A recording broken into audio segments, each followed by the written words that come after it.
Hello everyone, welcome to my YouTube channel. आज जो मैं बात करने वाला हूँ वो बात करने वाला हूँ ब्रांड लॉयल्टीज़ की। ठीक है, ब्रांड लॉयल्टी क्या होती है? आपने काफ़ी जगह ब्रांड का नाम सुना होगा।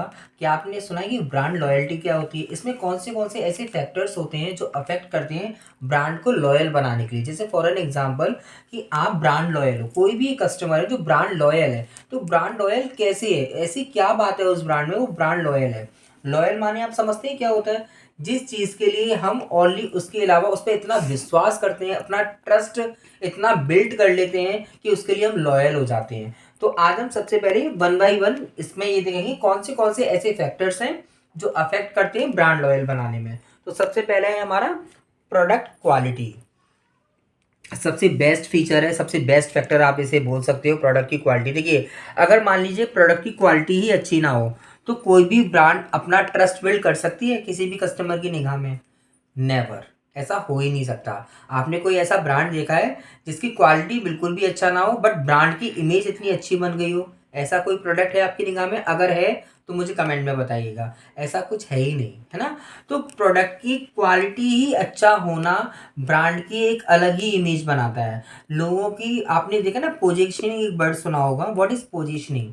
पोजीशनिंग क्या होता है? To build the image in the front of the customer eyes. That means कि पोजीशनिंग एक ऐसी चीज़ होती है जो कस्टमर की निगाह में और कस्टमर को अट्रैक्ट करती है, एक ट्रस्ट बिल्ड करती है regarding the brand, regarding the any company. तो यहाँ हम ब्रांड की बात कर रहे हैं। तो प्रोडक्ट की क्वालिटी अच्छी है, बहुत सुपीरियर क्वालिटी का है, बहुत अच्छी क्वालिटी का है, तो वो क्या करेगा? ब्रांड एक अपनी इमेज बना लेगा मार्केट में, है ना? तो यहाँ पे भी यही बोला है कि प्रोडक्ट की क्वालिटी हमारे सबसे मेन फैक्टर होता है जो ब्रांड लॉयल्टी में हेल्प करता है, and it is true. Second है हमारा ब्रांड इमेज। ब्रांड इमेज क्या होता है? अगेन, ब्रांड की इमेज बनती कब है? आप मुझे बताइए। किसी जैसे आप हो, आपकी इमेज कब बनेगी? आपका नेचर अच्छा होगा, आप स्मार्ट हो, आप बोलने के लिए बहुत अच्छे, आपके फीचर्स बहुत अच्छे हैं, आप में क्वालिटीज़ हैं। तो ब्रांड की इमेज जब भी मिलती है जब आप में क्वालिटीज़ होती हैं, है ना? आप में क्वालिटीज़ होंगी तो आपकी इमेज बनती चली जाएगी। आपकी सर्विस बहुत अच्छी है, आपका प्रोडक्ट बहुत अच्छा है, आपका मार्केटिंग बहुत अच्छा है, आपका एडवर्टीजमेंट बहुत अच्छा है, आपकी सेल्स बहुत अच्छी है, आपकी मार्केटिंग के फीचर्स बहुत अच्छे हैं, तो क्या होगा? एक इमेज क्रिएट होगी, है ना? दूसरा, ब्रांड की इमेज, हम जो लोगों की बात करते हैं वो भी कहीं ना कहीं इसमें बहुत इफेक्ट करता है। आप जैसा प्रोडक्ट बना रहे हैं वैसे ही आपका इमेज भी होना चाहिए। तीसरा है हमारा परसीव्ड वैल्यू। एक बार इसे आप अच्छे से देख लीजिए। परसीव्ड वैल्यू ये क्या होता है? Perceived value is measured by the price the public is willing to pay for a good और सर्विसेज, है ना? परसीव वैल्यू वही चीज़ होती है जिसके लिए पब्लिक हमें क्या करता है? पे करता है उसकी गुड्स को या सर्विस को अवेल करने के लिए। द मार्केटिंग ऑफ प्रोडक्ट और service involving attempting to influence and increase its perceived value, and this is very true. Perceived value totally यही चीज़ें होती हैं जिस चीज़ के लिए आप मार्केट को या कंपनी को पे कर रहे हो, है ना? तो वो परसीव्ड वैल्यू होता है। जिसकी आप मान लीजिए कोई भी गुड है या सर्विसेज है उसकी अवेल कर रहे हो तो उसके लिए आपको पे करना पड़ेगा। तो दैट इज परसीव्ड वैल्यू, कि उसकी वैल्यू कितनी होनी चाहिए, है ना? एडुकेट वैल्यू है या नहीं, ज़्यादा है या कम है, उसकी नापतोल के लिए that is called perceived value.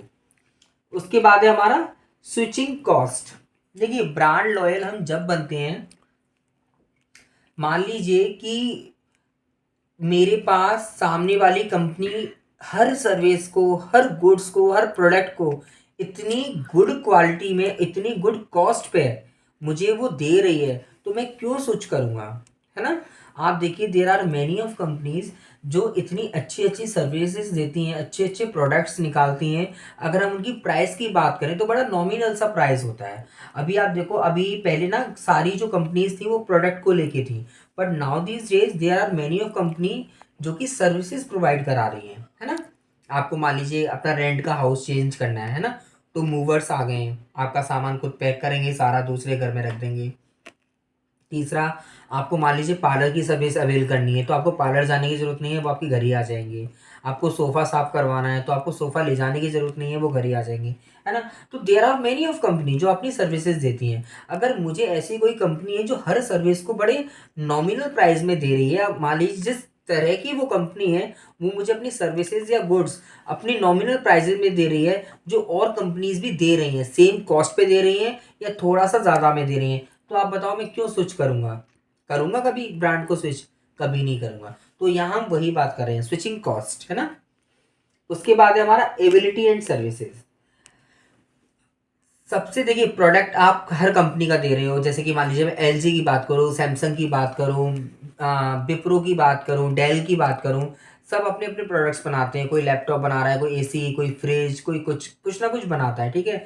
But product बहुत अच्छा है, फाइन, प्रोडक्ट बहुत अट्रैक्टिव है, मगर सेल्स आफ्टर सर्विस क्या है, उसकी सर्विसेज कैसी है, उसकी सर्विस की एबिलिटी कैसी है। जैसे फॉर एन एग्जांपल, मैं मान लीजिए मैं आगरा में हूँ, फॉर एन एग्जांपल, मैंने कोई भी सोनी का टीवी खरीदा, बट टीवी तो मैंने खरीद लिया, टीवी प्रोडक्ट तो था वहाँ पे, मगर मेरी टीवी खराब हो गई, अब उसका सर्विस सेंटर नहीं है ना? एबिलिटी ऑफ सर्विस नहीं है मेरे एरिया में, तो मुझे क्या होगा, मेरे लिए तो वो प्रोडक्ट बेकार हो गया ना। मान लीजिए वो दिल्ली से कोई बंदा आएगा, 10 दिन में आया, 5 दिन में आया, तो मैं तो वो प्रोडक्ट यूज़ ही नहीं कर पाऊंगा। तो एबिलिटी ऑफ सर्विस को होना, जैसे फॉर एन एग्जांपल, कंपनी जब भी कोई ब्रांड बनाती है या ब्रांड के लॉयल आप बनते हो, मार्केट में छा जाते हो, इन द सेंस वो जब भी छाते हो आप, जब आपकी ability of service her city में अवेलेबल होती है जहां आपका प्रोडक्ट बिक रहा है ना? अल्टीमेटली इसको हम क्या बोलते हैं, सर्विस सेंटर बोलते हैं। जैसे हम सैमसंग का मोबाइल लेते हैं, है ना, मगर कहते हैं यार मैंने रियलमी का मोबाइल तो ले लिया, है ना, किसी भी एक्स वाई जेड जगह पे, बट यार मेरे यहाँ सर्विस सेंटर नहीं है। आप मुझे बताओ, ऐसी जगह आप लॉयल बन पाओगी, आपकी लॉयल्टी गेन हो पाएगी? नहीं हो पाएगी गेन कभी भी। क्यों?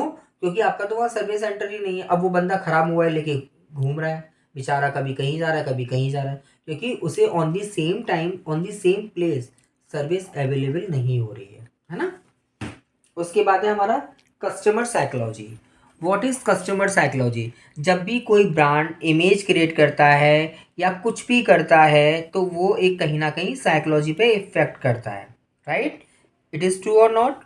सो business that wish to understand the role of psychology is creating a strong brand, है ना, must look into the 5 core dimensions. इसकी 5 डायमेंशन है। सबसे पहला होता है हमारा सिंसियरिटी, सेकंड है हमारा एक्साइटमेंट, दूसरा है हमारा कॉम्पिटेंसी, फोर्थ है हमारा सोफिस्टिकेशन एंड थर्ड हमारा रग्डनेस, है ना? ये हमारे 5 डायमेंशंस होते हैं जहाँ भी कस्टमर की साइकोलॉजी बनती है। साइकोलॉजी कैसे बनती है? What is psychology? साइकोलॉजी क्या है? साइकोलॉजी एक सोच ही तो है कि ये मान लीजिए इसकी कॉम्पिटेंसी बहुत अच्छी है मार्केट में। कॉम्पिटेंसी क्या होती है? एबिलिटी टू डू वर्क, है ना? जी, कि जो ये कर सकता है या ये जो ये ब्रांड सर्विस मुझे दे सकता है, वो कोई नहीं दे सकता है। ये इमेज कब क्रिएट होगी? जब उस कंपनी ने आपकी सिटी में या आपके एरिया में सर्विसेज दी होंगी, है ना? और आपकी साइकोलॉजी भी जब ही बनेगी जब आपने वो चीज़ अपनी आंखों से देखी होगी या सुनी होगी, है ना? जैसे लोगों ने बोला, अरे कभी भी एसी खरीदो ना, आप एलजी का लेना, बड़ी अच्छी सर्विस है, कभी भी आप कॉल करो सेम डे बंदा आपके घर आ जाएगा, है ना? ऐसे धीरे, क्योंकि वर्ड ऑफ माउथ क्या होता है, सबसे बेस्ट एडवर्टीजमेंट होता है। मैंने ही आपसे बोला, आपने 2 लोगों को बोला, फिर उन्होंने 4 लोगों को बोला, है ना? तो ये क्या है, एक साइकोलॉजी क्रिएट करता है माइंड में, एक सोच बनाता है, एक थिंकिंग बनाता है ना? तो आप हमेशा ध्यान रखना, ब्रांड लॉयल्टी आप प्लीज़ एक लाइन में समझ लीजिए। ब्रांड लॉयल्टी एक ऐसी चीज़ होती है जहाँ कस्टमर कभी भी स्विच नहीं करता। फॉर एन एग्जाम्पल, आप मॉल में जाते हो, आप टूथपेस्ट वाले आप पेप्सोडेंट खरीदते हो, हमेशा आप हमेशा पेप्सोडेंट ही यूज़ करते हो अपने टीथ के लिए। अगर वो वहाँ अवेलेबल नहीं है ऑन दी सेम टाइम, तो काफ़ी सारे लोग होते हैं जो कॉलगेट ले लेते हैं, काफ़ी सारे लोग होते हैं क्लोजअप ले लेते हैं, मगर जो ब्रांड लॉयल्टी वाला बंदा होगा, वो कभी भी पेप्सोडेंट को छोड़ के ना ही कॉलगेट लेगा ना ही क्लोजअप लेगा। तो ब्रांड लॉयल्टी में कभी भी कस्टमर स्विच नहीं करता, और इतनी जल्दी तो स्विच कभी नहीं करता। क्यों? ब्रांड लॉयल है, उसका लॉयल्टी इन द सेंस कि उसका ट्रस्ट जुड़ा हुआ है, उसका थिंकिंग प्रोसेस जुड़ा हुआ है, उसका बिलीव जुड़ा हुआ है उस ब्रांड के साथ, वो उस ब्रांड को स्विच नहीं करता। जो ब्रांड को स्विच नहीं करते हैं that is called brand loyalty. In short आप ये ध्यान रखो कि ब्रांड लॉयल्टी जो होती है उसमें कस्टमर कभी भी ब्रांड को या कंपनी को स्विच नहीं करता है for the same kind of product या सेम होमोजीनियस प्रोडक्ट में। हमेशा ये चीज़ ध्यान रखो। ब्रांड लॉयल्टी कहते हैं ना, ये तो मेरे लिए बड़ा लॉयल है, ये मेरा लॉयल फ्रेंड है, ये मेरा लॉयल पार्टनर है। जहाँ भी लॉयल्टी की बात होती है वहाँ स्विच नहीं होता है किसी भी चीज़ में, है ना। सो ये था हमारा ब्रांड लॉयल्टी, है ना। आई होप कि आपको चीज़ें क्लियर हो गई होंगी। तो प्लीज़ अगर आपको कोई भी इशू आता है मेरी वीडियो में किसी भी टॉपिक को लेके, आप प्लीज़ मुझे कमेंट्स कीजिए जिससे मुझे पता चले कि आपको क्या इशू आ रहा है। Right, thank you.